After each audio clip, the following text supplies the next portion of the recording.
This video contains spoilers for the last episode of Season 3 of Orel. I highly suggest you go watch it before taking a view of my video. With that being said, if you're all set, I do hope you enjoy. Today I'm talking about just what our title suggests, and that is the ending of Orel, my genuine thoughts. We're starting off today with the buildup, how the beginning of the end starts. We start episode 13 of season 3 with a flashback from a year ago. It's not your time, my Valentine. It's not your time, my Valentine. The outro to the last episode of season 1, to be exact. Orel stands outside of Forgetty's, praying for something to change, for his dad to come back and join the family for Christmas, because in his eyes, there was still time. That cuts to a bunch of images flashing throughout the screen of all the past episodes. Now, starting right after this, a lot seems to happen. I'll try to sum it up as short as I can, which, looking back, is not very short at all. Orel gets his cast taken off in the hospital, to which the doctor asks if his dad is coming to pick him up. He says no, he's busy, which in my opinion fully sums up the kind of dad Clay is to his son. We are then back at Forgetty's, where Clay and Coach Stopframe are having their usual get-together, flirting, what they normally do. Clay complains about Orel a bit, and Stopframe ignores it, asking to talk more about the bear he shot during Orel and his camping trip. Then, Miss Cincerdoll comes into the pub. Clay sees her and leaves Stopframe to talk with her.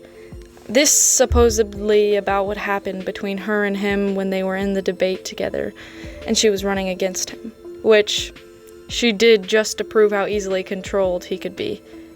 Anyways, Stopframe looks into a mirror in front of him and sees them kissing behind him and doing whatever they were doing underneath the table. Seeing that, he runs outside and throws up in the garbage. Then on, we can see how much of a problem Clay has become for him.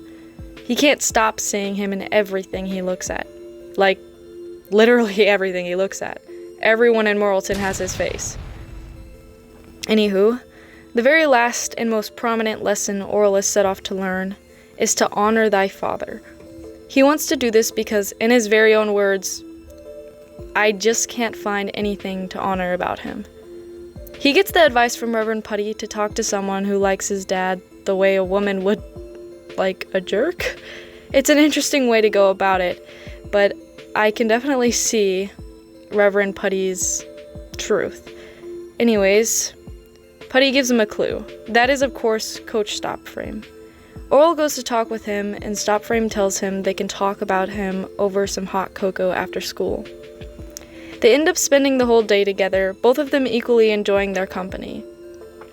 I really enjoy this because, one, in Orel's hand, he hasn't had any good Christmases the last few years, not one by himself, and especially not one with his family, and he even mentions this in the last scene. On the other hand, Coach Stopframe isn't just thinking about Clay anymore. He's focused on having a good time and enjoying his day out with someone who isn't there to just spread toxicity like Clay does. Of course, Clay has been spending all of that time spying on them and getting frustrated. Why? I don't have any clue, except I do. But I'll get to that later. He's also just been carrying around that stuffed bear that he kept turning on Stopframe with, for some odd reason. Because Stopframe and Orel end up going back to decorate at his house, Clay takes the family caroling. Everyone get dressed, we're going Christmas caroling!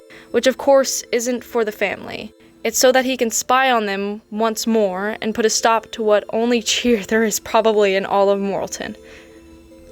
The last scene of the episode really hit home. By accident, instead of Orel looking into the right box for the chocolate-covered light bulbs, he looks into one filled with pictures of Clay. He pulls out a picture of Clay and Stopframe at Forgetty's and asks Stopframe, "You like my dad like how my mom likes my dad, don't you?" And then, well, What would you give him this Christmas? Dad! Orel? What are you doing here with my son? Stop! The thought of the two of you together makes my skin crawl. Please! All we were doing was having a nice time. For the first Christmas in I don't know how long. I felt relaxed and full of joy. This is rape! You raped my son! What? With niceness in order to get to me! Dad. Well, it worked! You got to me! Now you stay away from him! He's not yours, I am! I mean, he's mine! My son! Oh, I miss you, Orel.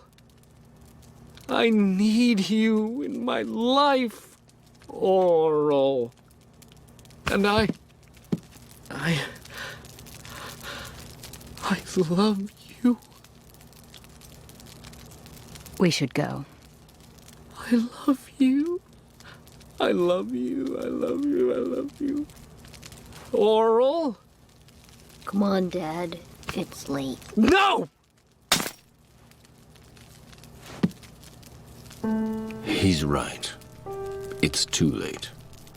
Yeah. Right. I had fun.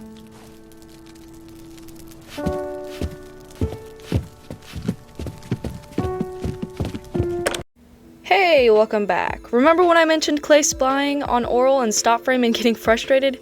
Here's where I talk about that. Clay's outburst stems from his obvious repression of emotions, abuse from his childhood, and his faulty insecurities. His desire to be a father figure for Orel, whilst obviously being hungry for control over him, is heavily viewed in that scene as soon as he busts through the door. We see who Clay really wants, but his actions finally have consequences, and we see that take place here, as Coach Stopframe puts an end to his emotional roller coaster, ending what they had forever? I mean, this is where I'd say hopefully forever, but we'd never truly know because of the cancellation. Another thing I truly loved about this episode was as the Puppington family arrives home, they each walk through the door whilst one of Reverend Putty's recorded sermons play. I again am going to play that here throughout the end of the episode just so I don't have to explain every detail and you guys can get a better understanding of what I mean. Well, how are you at trimming? Today's Christmas sermon is about family. What is family? Well, a lot of times, family is just a bunch of people who are forced to be together just because they came out of each other. But every so often,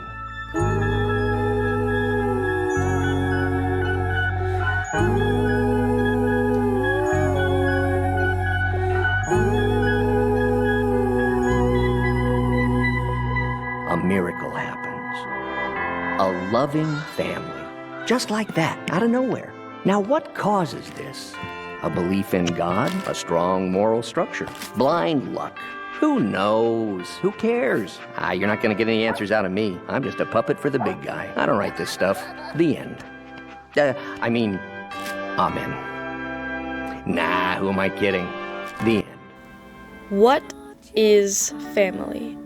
I've asked myself this question before.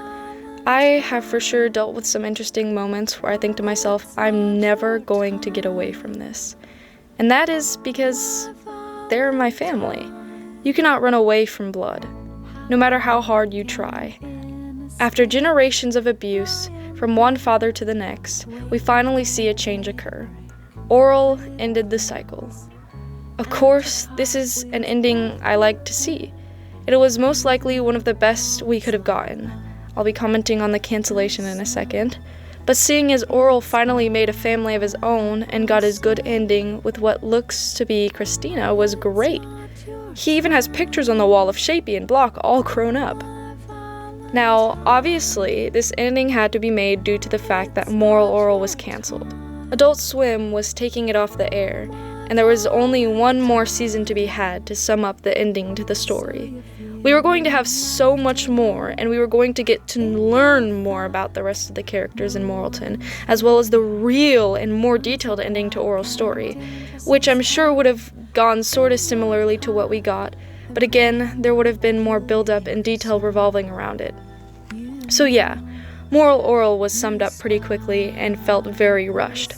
Everyone knows this, and everyone in turn wishes that in another universe the show would have been able to have been wrapped up just how it should have, including plot lines that were mentioned like Orel's grandfather eventually moving in with him and shedding a different perspective for Orel. The creator of the show, Dinos Dematopoulos, states the ending was a way to show hope, not only for Orel in the show, again because of his newfound happiness and family, but also for the viewers. It was him trying his best alongside his team to conduct something that would be somewhat satisfying, whilst also being light and giving us that happily ever after kind of ending. I really enjoyed Moral Orel, and although I do wish there was more to become of it, it won't ever happen. So enjoying the little things we were given in turn, like the credits scene, where Orel finally packs up his stop-motion gadgets that he used at the end of every episode to gift to Shapey and Block for Christmas that same morning, is the most wonderful thing I can do. And that really brings my thoughts to an end. Thank you so much for watching, and once again, I hope you enjoyed and either learned something new or found something to add to your own thoughts on the matter.